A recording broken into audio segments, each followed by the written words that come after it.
शंखनाद में आपका स्वागत है। हरियाणा कांग्रेस अब टूटने की कगार पर है। हरियाणा कांग्रेस के ताबूत में आखिरी कील आला कमान राहुल गांधी सोनिया गांधी ने ठोक दी है। हरियाणा में जो अब तक मुख्यमंत्री को लेकर अस्पष्ट स्थिति बनी हुई थी, सभी नेताओं को ये उम्मीद थी कि हमारा नंबर आ सकता है। सभी इसके लिए कोशिश कर रहे थे, लेकिन अब आला कमान राहुल गांधी, सोनिया गांधी, केसी वेणुगोपाल ने एक अघोषित मुख्यमंत्री तय कर दिया है। बाकी सब नेताओं की उम्मीदों पर पानी फेर दिया है, जिससे अब हरियाणा कांग्रेस में गुटबाजी तेज हो गई है। जहां सब उम्मीद कर रहे थे कि हो सकता है कि हाईकमान हमारी सुन ले, कि हो सकता है कि कल को हम उम्मीदवार बन जाएं, अब वो उम्मीदें खत्म हो गई है और अब लड़ाई आर पार की हो गई है, क्योंकि जिसे चुनना था उसे हाईकमान चुन चुका और जो पीछे रह गया अब उसके पास क्या विकल्प है। अब पीछे रहने वाला अपने विकल्प देख रहा है, क्योंकि केंद्रीय नेतृत्व कांग्रेस ने हरियाणा का मुख्यमंत्री उम्मीदवार चुन लिया है, अघोषित तौर पर ही सही, लेकिन उम्मीदवार चुन लिया है और कुमारी शैलजा और रणदीप सुरजेवाला को किनारे कर दिया है। दोनों नेता पूरी कोशिश में थे कि वो मुख्यमंत्री पद के उम्मीदवार चुने जाएं या उनके विधानसभा में उनके नेताओं को टिकट दिया जाए, उनके खेमे वाले नेताओं को टिकट मिले, लेकिन उनको पूरी तरह से किनारा कर दिया है। जबकि हरियाणा के दो छोटे मोटे नेता नहीं हैं, एक जाट नेता है, एक दलित नेता है, लेकिन कांग्रेस ने चुनाव से पहले उनको इस रेस से ही बाहर कर दिया। और स्क्रीनिंग कमेटी, जो उम्मीदवारों के चयन के लिए एक स्क्रीनिंग कमेटी बनी है, अजय माकन जिसकी अध्यक्षता कर रहे हैं, उन्होंने इस स्क्रीनिंग कमेटी में ये फैसला लिया गया कि जो मौजूदा सांसद हैं वो विधानसभा का चुनाव नहीं लड़ेंगे। दीपक बाबरिया, जो कि हुड्डा गुट के भी माने जाते हैं और इस स्क्रीनिंग कमेटी में भी वो शामिल है, वो हरियाणा कांग्रेस के प्रभारी हैं, चुनाव प्रभारी उनको बनाया गया था। अब दीपक बाबरिया ने ये बताया कि ये फैसला हुआ है कि जो एमपी हैं, जो लोकसभा सांसद हैं या जो राज्यसभा सांसद हैं, वो अब हरियाणा विधानसभा में चुनाव नहीं लड़ेंगे। और इस घोषणा के साथ ही कुमारी शैलजा और रणदीप सुरजेवाला के सपनों पर पानी फिर गया। शैलजा और सुरजेवाला के सारे प्रयास नाकाम हो गए, सारी कोशिशें धरी की धरी रह गई और अब ये उनके लिए बेहद निराशाजनक हालत हो गई, क्योंकि कुमारी शैलजा वो सिरसा से लोकसभा सांसद हैं और रणदीप सुरजेवाला वो राजस्थान से सांसद हैं। तो दोनों को अब कांग्रेस चुनाव नहीं लड़ाने वाली है, क्योंकि दोनों ही सांसद हैं और इसी वजह से ये फैसला लिया गया है ताकि सुरजेवाला और शैलजा को किनारे कर दिया जाए, क्योंकि कोई और है नहीं। दीपेंद्र हुड्डा है, वो भी सांसद है, लेकिन दीपेंद्र हुड्डा वैसे भी मुख्यमंत्री पद के उम्मीदवार नहीं है। आप ये भले ही आप ये संतुलन बना सकते हो, कह सकते हो कि दीपेंद्र हुड्डा भी तो चुनाव नहीं लड़ेंगे, लेकिन दीपेंद्र हुड्डा के पिता तो चुनाव लड़ेंगे, भूपेंद्र हुड्डा, और वो मुख्यमंत्री पद की दावेदारी ठोकते हैं। और इसी से ही उनको शैलजा और सुरजेवाला को हुड्डा से ही उनका प्रतिद्वंदिता है। उन दोनों में ही टक्कर है कि वो चाहते हैं कि इस गुट के किसी व्यक्ति को मुख्यमंत्री बनाया जाए और हुड्डा चाहते हैं कि वो मुख्यमंत्री बने और आगे जाके उनका बेटा मुख्यमंत्री बने। और ये टकराव जो है अब ये इस हद तक आ गया है कि अब शैलजा और सुरजेवाला को अपना अंतिम फैसला लेना ही होगा, क्योंकि शैलजा और सुरजेवाला ने हर संभव कोशिश की थी।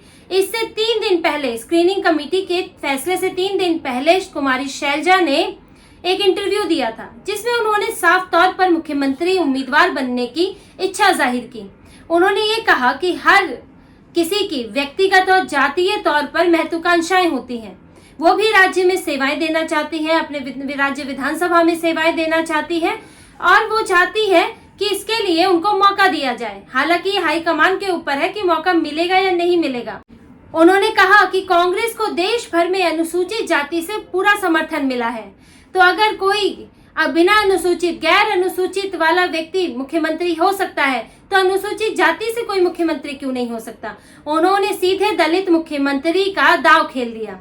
उन्होंने अपने आप को इसका उम्मीदवार बना दिया और साथ ही ये भी कहा कि एक दलित मुख्यमंत्री होना ही चाहिए, वो महिला भी है, तो उन्होंने इसका दांव खेला और ये भी इशारा किया कि उनको मुख्यमंत्री ना बनाने से, उनको उम्मीदवार ना बनाने से दलित वोट बैंक खिसक सकता है।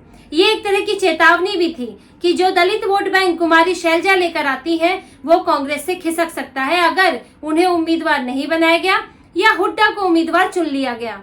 लेकिन इसके बावजूद भी ये फैसला हुआ और ये फैसला सिर्फ कुमारी शैलजा और रणदीप सुरजेवाला तक सीमित नहीं है। ये फैसला है कुमारी शैलजा के समर्थक, रणदीप सुरजेवाला के समर्थक और हुड्डा के समर्थकों के बीच में। सिर्फ नेता की बात नहीं होती, बात समर्थकों की होती है। हरियाणा में कुमारी शैलजा को मुख्यमंत्री बताने वाले पोस्टर लग गए। आखिर ये पोस्टर कौन लगा रहा है? हर नेता के पीछे एक समर्थक वर्ग होता है। नेता अकेला नहीं होता, उसके पीछे एक श्रृंखला होती है। जिस वर्ग का वो नेतृत्व करता है वो वर्ग होता है उसके पीछे, उससे जुड़े नेता होते हैं, उसके करीबी नेता होते हैं और ये नेता राज्य, मोहल्ला, जिला, हर स्तर तक फैले होते हैं। तो ये समर्थक सिर्फ कुमारी शैलजा और सुरजेवाला से नाराज नहीं होने वाले हैं, बल्कि पूरा समर्थक वर्ग, उनके जो पीछे जो नेता खड़े हैं वो भी, उनका जो गुट है वो भी नाराज होने वाला है। और देखिए, शैलजा और सुरजेवाला को किनारा करने पर बचता कौन है? भूपेंद्र हुड्डा। और भूपेंद्र हुड्डा विधायक का चुनाव लड़ेंगे। तो इस तरह से एक तरह से कांग्रेस ने भूपेंद्र हुड्डा को मुख्यमंत्री का उम्मीदवार चुन ही लिया है, क्योंकि जब शैलजा और सुरजेवाला चुनाव ही नहीं लड़ेंगे और अगर कांग्रेस जीत जाती है तो विधायक बनेगा, तो मुख्यमंत्री बनेगा कौन? तो हुड्डा ही बनेंगे। और यहाँ तक कि जो अभी टिकट के दिया जा रहा है, जो उम्मीदवार चुने जा रहे हैं, उसमें देखिए दीपक बाबरिया जो हुड्डा गुट के हैं वो उसमें शामिल है और हुड्डा खुद, उनका उसमें प्रभाव है। कल को मुख्यमंत्री के उम्मीदवार है, उन्हें तो चुन लिया गया है, तो उनका अपना उसमें प्रभाव है, उनकी बात मायने रखेगी। तो ये भी बहुत संभव है कि हुड्डा गुट के ही उम्मीदवारों को टिकट दिया जाए, ताकि कल को अगर वो जीते तो उनके ही उम्मीदवार, उनके ही गुट के नेता उन्हें मुख्यमंत्री चुन ले, कोई भी उनको विरोध ना झेलना पड़े, किसी तरह की बगावत ना हो। भूपेंद्र हुड्डा ने इसका पूरा इंतजाम कर दिया है और जो आला कमान है कांग्रेस का वो भी उनके साथ खड़ा हुआ नजर आ रहा है। लेकिन इससे शैलजा और सुरजेवाला शांत नहीं हो जाते। कांग्रेस की मुश्किल यही है कि शैलजा और सुरजेवाला को अपने किनारे कर दिया है, लेकिन शांत नहीं कर सकते। आप ये भले ही कहें कि जो सांसद हैं वो सिर्फ प्रचार करेंगे, लेकिन क्या शैलजा सुरजेवाला सिर्फ प्रचार के लिए प्रचार कर रहे थे? उन्होंने, शैलजा ने, कुमारी शैलजा ने सबसे पहले जो रैली की घोषणा की थी, कांग्रेस संदेश यात्रा की घोषणा की थी। हालांकि आनंद फानन में जो दीपेंद्र हुड्डा है और भूपेंद्र हुड्डा है, उन्होंने हरियाणा मांगे हिसाब रैली निकाल दी, यात्रा निकाल दी, ताकि कुमारी शैलजा उसमें नंबर 1 ना रहे। लेकिन कुमारी शैलजा आई, उन्होंने यात्रा निकाली। रणदीप सुरजेवाला अलग यात्रा निकाल रहे थे। कोई भी हुड्डा गुट के लोग, हुड्डा जो है शैलजा और सुरजेवाला को जगह नहीं दे रहे थे, शैलजा सुरजेवाला हुड्डा को जगह नहीं दे रहे थे। और इस झगड़े के चलते जो एसआर के गुट की किरण चौधरी है वो तो पहले ही बीजेपी में जा चुकी है, बीजेपी उन्हें सांसद बनाने वाली है। तो ये जो गुटबाजी है, जो झगड़ा है, वो अब बढ़ता ही जा रहा है। उस झगड़े को विराम दिया जा सकता था कि अगर आप कोई भी उम्मीदवार घोषित ना करते, लेकिन उस झगड़े को अब बढ़ा दिया। अब शैलजा सुरजेवाला के पास विकल्प क्या है? क्या वो किरण चौधरी की तरफ बीजेपी में चले जाएंगे, या वो अपनी अलग पार्टी बना सकते हैं, या फिर वो अंदर ही सेंधमारी करके भूपेंद्र हुड्डा को चुनाव हरा सकते हैं? उनके लिए सबसे बेहतर क्या है? वो पार्टी क्यों छोड़ेंगे? क्योंकि अभी बीजेपी में भी उनकी जगह नहीं है। बीजेपी में किरण चौधरी गई है, तो वहां जाने का कोई फायदा नहीं है। अभी चुनाव आने वाले हैं, अभी नई पार्टी नहीं बना सकते, तो क्यों नहीं वो हुड्डा को ये चुनाव हरवा दें? आखिर सुरजेवाला शैलजा को फायदा क्या होगा अगर हुड्डा के नेतृत्व में कांग्रेस चुनाव जीत जाती है? अगर चुनाव हारेगी तो कहीं ना कहीं हुड्डा को इसका नुकसान होगा और उनके नेतृत्व पर सवाल उठेंगे। और आला कमान को भी ये सोचना पड़ेगा, राहुल गांधी को ये सोचना पड़ेगा कि इस गुटबाजी में आप सीधे सीधे हुड्डा का साथ नहीं दे सकते। आखिर आपको सबको साथ लेकर चलना ही होगा। तो ऐसे में ये हो सकता है कि आगे कांग्रेस इसमें टूटती हुई नजर आए। हो सकता है शैलजा सुरजेवाला कहीं ना जाए, लेकिन उनके गुट के नेता इस्तीफा दे दे, कोई इंडिपेंडेंट लड़ जाए, कोई किसी और पार्टी में चले जाए और कांग्रेस को बहुत बड़ा नुकसान पहुंचा दे। क्योंकि सुरजेवाला और शैलजा अब चुप रहने वाले नहीं हैं और जो उनके गुट के नेता हैं अंदर खाने तो ये बात चल ही रही है, इस बात का विरोध हो ही रहा है कि मुख्यमंत्री का उम्मीदवार चुनने की जरूरत क्या थी, चाहे घोषित तौर पर ही सही। आपने तय कर लिया कि भूपेंद्र हुड्डा ही मुख्यमंत्री होंगे अगर कांग्रेस चुनाव जीतती है, तो ये तय करने की क्या जरूरत थी? इसलिए कांग्रेस में अब ये जो दोनों गुटों में अंदर ही अंदर एक बड़ी आग सुलग रही है। और आपने देखा होगा कि कांग्रेस इस स्थिति में किसी दूसरों से गठबंधन करने की हालत में भी नहीं है, क्योंकि अंदर ही झगड़े नहीं सुलझ रहे। कांग्रेस को जेजेपी से गठबंधन के लिए जेजेपी कोशिश कर रही है, आजाद समाज पार्टी कोशिश कर रही है, लेकिन कांग्रेस इतनी फुल है उसमें इतनी जगह ही नहीं है और अपने ही मसलों से इतनी त्रस्त है कि वो बाहर की कोई पार्टी से गठबंधन नहीं कर पा रही है।